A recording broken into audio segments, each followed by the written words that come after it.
Here with Concordia head men's soccer coach Jason Weides to kind of wrap up the spring season. Feels like it's been quite a while since we've been able to talk about results in the fall. But just first off, start with kind of some overall thoughts. You got a chance to see your team play against some conference opponents and some good non-conference teams as well. Just give me an overview of how things went this past spring. Yeah, well, first off, it was an unusual spring in terms of the weather we dealt with. Luckily we were able to get in all our games and all our practices, but it was a unique spring. Usually we have really nice weather, and unfortunately it wasn't that nice this spring, but we still got it in and still got some great work in. Overall, I think it was a really positive, productive spring for us. We played some good competition, not only just conference opponents, but we played teams like Grandview, who we played in the fall, and were able to get a good result against in the fall. But they're typically a top 10 team in the nation, and we played them. That we went to a 3-3 draw with them, and we played some other good quality teams. Iowa Western Community College is one of the top community colleges in the nation. I think they finished in the top 10 the last couple of years, and I think the year before that were amongst the top 4. So really quality side, and we had good competition against them. And then also played Midland and Morningside and Doane. And I think in the end our total record for the spring was I think 3 wins, 1 loss, and 2 draws. So we'd like it to be an unblemished record and have all victories, but overall it was a really productive spring and some great competition. So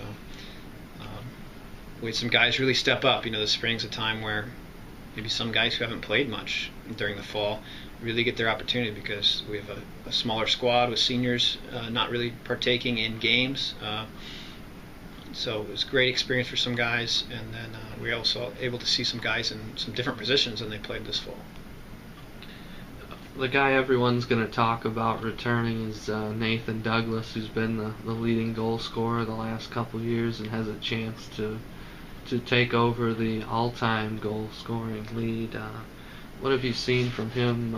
Is he going to take another step forward as a senior? Last year he actually got off to a little bit of a slow start with the injury. So if he starts out healthy this year, we could really expect big things from him. Yeah, I think you can. I mean, would be surprised if Douglas can come out and score 20, 25 goals and have 10 assists or more. I think he has that capability. It's just a matter of getting in the right situations and taking those opportunities. So yeah, we expect big things from him, and I think he can take another big step forward. Not only in production and just scoreline and measuring goals and assists, but just his overall play. He's a driven guy who works hard, just as hard, if not harder, than anybody on our team. Not only in training, but in the off season. Banging the ball against a wall or just extra touches. He's in there working, kind of being a model for other guys and what hard work in the off season means. And yeah, he's, I think, eager to take on more and to step up, both in terms of his play and leadership. And I think he's ready for it too. So, the nice thing for us is I think we've got goals to come from other spots besides just Douglas next year. We've got some returners who can score some goals, some who scored goals this past fall for us, but some that are, I think, just on the verge of having breakout seasons for us and really being more productive in terms of being on the scoreline. We even had some great goals this spring, and that was one exciting thing about the spring is some fantastic goals. Dean Stevens had a great goal against Midland. Douglas had a nice finish against Midland too to get that win, and then Marcelina Verona had a magic goal against Grandview to, I think, take the lead at that point. And we also had a great strike from the fighter in one of our early spring games. So goals can come from a lot of places for us. You had a pretty large freshman class that had a chance to play a lot last year. What have you seen from them so far this spring? I think we've seen them settle in, a bit of maturity now sink in. A lot of those guys got quality minutes, and even some of those who didn't, they've been tested, and now they're finally, I think, ready to take on some greater challenges. There's a lot of new experiences, and a lot of people just didn't know quite what to expect with their first year of college, and now I think they understand it. They understand not only what it takes to be an athlete here, but what it's going to take for us to get to that next level and compete for a conference championship. So I think they're hungry, they're excited, they've worked hard. Have helped set the tone, and we kind of don't view them as freshmen anymore. I mean, they're, besides the fact they're going to be sophomores, we kind of already view them as upperclassmen now.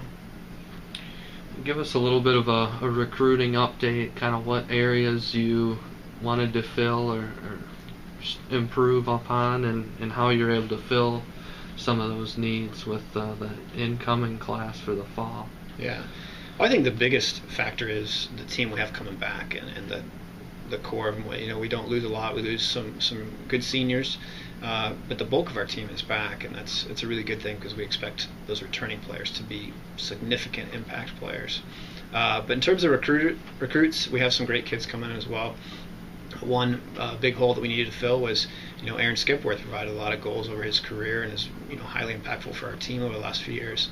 And he had big shoes to fill there, and we've got some guys who I think can step in right away and not only be another great goal scorer, but I think you'll see some returners come in and step up their game in terms of goal production as well.